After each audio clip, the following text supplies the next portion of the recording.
සියලු දෙනාටම සුබ දවසක් කියලා ප්‍රාර්ථනා කරනවා. මගේ බබා නම් බත් කන්න හරිම හොරයි. ඒ වුණාට මම මෙන්න මේ විදිහට එයාට කෑම එකක් හදලා දුන්නා. එයා ඔක්කොම කෑම ටික කෑවා. ඉතින් බලමු අද මේ කෑම එකට මම මොනවද අරගෙන තියෙන්නේ කියලා. අද මම ගත්තේ එකාල ගෙඩියයි බිත්තරයයි. මගේ බබාට දැන් අවුරුද්දයි මාස 4ක් වෙනවා.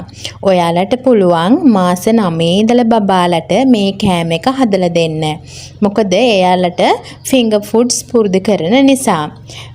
මම මේකදී පොඩි උපක්‍රම ටිකක් යොදාගත්තා. බබා කෑම කන්නෙම නැති නිසා එයාට අලුතින් ප්ලේට් එකකුයි අලුතින් ගෑරුප්පුවකුයි ගෙනත් දුන්නා. ඒක නිසා එයා තවත් ආසාවෙන් මේ කෑම එක කෑවා. මම මේ කෑම එක හැදුවේ බබාගේ රෑ කෑම වේලක් විදිහට. ඔයාලට පුළුවන් උදෑසන කෑම වේල විදිහට අමතර කෑම වේල් දෙකකින් එකකට හරි රාත්‍රී කෑම වේලට හරි මේ කෑම එක හදලා දෙන්න. ඇත්තටම අපට ලේසියෙන්ම මේ කෑම එක හදලා දෙන්නත් පුළුවන්. බබාගේ බර ඉක්මනින් වැඩි කරගන්නත් පුළුවන්. එහෙනම් අපි බලමු මේ කෑම එක කොහොමද හදාගන්නේ කියලා.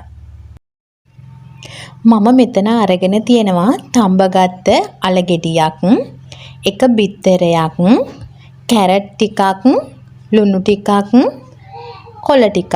ඔයගොල්ලන්ට පුළුවන් මෙතෙන්දී ඕනෑම කොළ වර්ගයක් ගන්න. මම මෙතෙන්දී ගත්තේ මුකුණු වෙන්න කොළ ටිකක්. තව මේකට පුළුවන් තඹගත්ත මාළු ටිකක් නැත්නම් කුඩාවට කපාගත්ත චිකන් ටිකක් එකතු කරන්න. මම ආද ඒව එකතු කරන්නේ නැහැ. තඹගත්ත අලගෙඩිය මම හොඳට පොඩි කරගන්නවා. ඔයගොල්ලන්ට පුළුවන් මෑෂර් එකෙන් උනත් ලේසියෙන්ම අලගෙඩිය පොඩි කරගන්න. නැත්තම් තව පුළුවන් ගොට්ටේ අපි මත් ගානවා වගේ අලගෙඩිය හොඳට මත් ගාලා ගන්න. එතකොට සිහින්ව අපට අලගෙඩිය ගන්න පුළුවන්. මම මෙතෙන්දී කැරට් ටික, කොළ ටික, ලුණු ටික ඔක්කොම අපේ අලයකට දාලා හොඳට කවලම් කරගන්නවා. ඊට පස්සේ ඒකට වෙනමම කඩා ගන්න ඕන බිත්තරය මේකටම දාන්න එපා. මොකද බිත්තරය නරක් වෙලා තියෙන පුළුවන් නිසා. බිත්තරය හොඳට බීට් කරගෙන මම අපේ මිශ්‍රණයටම මේක එකතු කරගන්නවා. ඔයාලට පුළුවන් හීනියට කපාගත්ත චිකන් ටිකක් උනත් දාන්න පුළුවන්. මාළු ටිකක් උනත් දාන්න පුළුවන්.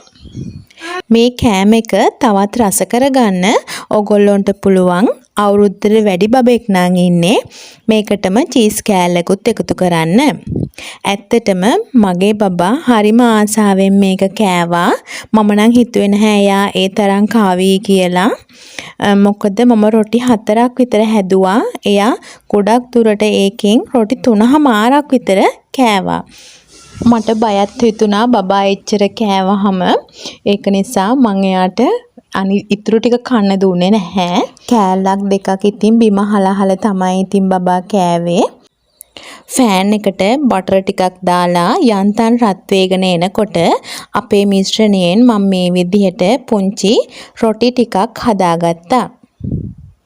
ඔයගොල්ලන්ට පුළුවන් මේකට ඔලිව් තෙල් ටිකක් උනත් දාන්න. නැත්නම් ගෙදරම හදාගෙන හිඳගත්ත පොල් තෙල් ටිකක්, එළඟි තෙල් ටිකක් උනත් මේකට දාලා බබාගේ මේ රොටි ටික හදාගන්න පුළුවන්. අපි බබාට කෑම එකක් හදනවා නම් ඒකට උපරිම පෝෂණය දෙන්න ඕනේ. මොකද සමහරක් වෙලාවට බබා කෑම එක ඔක්කොම නොකන්නත් පුළුවන්. ටිකක් කෑවත් ඒ කෑම චුට්ටේ බබාට උපරිමයේ පෝෂණය දෙන්න තමයි අපි කෑම හදලා බබාට දෙන්න ඕනේ. මොකද බබාලා අපි හදන කෑම ඔක්කොම නොකන්නත් පුළුවන්. ඒක නිසා ඔයාලත් මේ විදිහට රසම රස කෑම එකක් බබාට හදලා දීලා බර වැඩි කරගන්න බලන්නකෝ. මගේ බබා කෑම ටික ඔක්කොම කන එක හේතුවක් වෙන්නේ නැති මම අලුතෙන් ප්ලේට් එකකුයි අලුතෙන් හැන්දකුයි ගෑරුප්පුවකුයි එයාට අරන් දීපු නිසා එයා ඉතින් ආසාවෙන් මේ ටික කෑවා.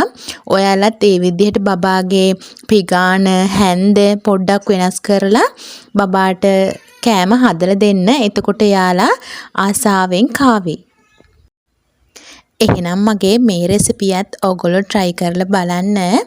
බබා කෑවද නැද්ද කියලා මට කමෙන්ට් එකකුත් දාගෙන යන්න. මාව subscribe කරන්නත් අමතක කරන්න එපා.